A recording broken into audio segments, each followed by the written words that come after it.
A cybersecurity firm has found major vulnerabilities that would allow hackers access to pacemakers, anesthesia devices, monitoring stations, and other life-sustaining medical equipment.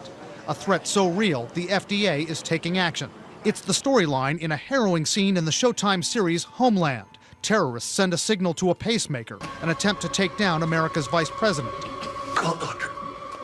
But it's not just the stuff of fiction.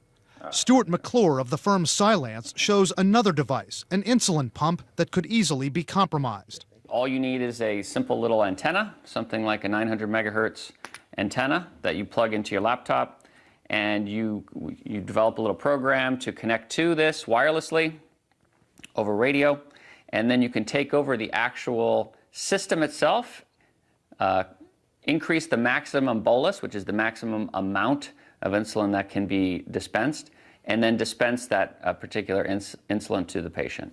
And that's how dangerous this stuff can be and how very, very real world it is. McClure once demonstrated the technique on an industrial pump, overpressurizing it remotely.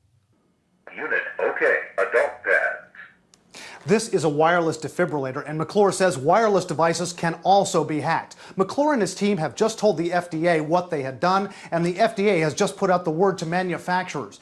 Tighten the safety standards of all of these gadgets, from fetal monitors to defibrillators like this one. Make sure that your antivirus software and firewalls are up to date. Use biometrics and sophisticated smart cards. Make those passwords tougher to figure out.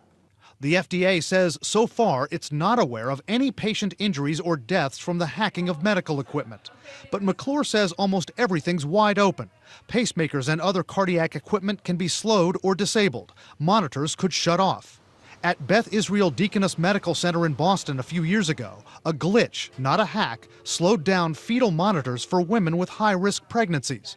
The computer systems for these devices are interconnected, wide open, and widespread. On an average day, Beth Israel Deaconess has 15,000 devices connected to its network. Things you wouldn't normally think of as being connected to a network, like a monitor or an IV pump, today are smart.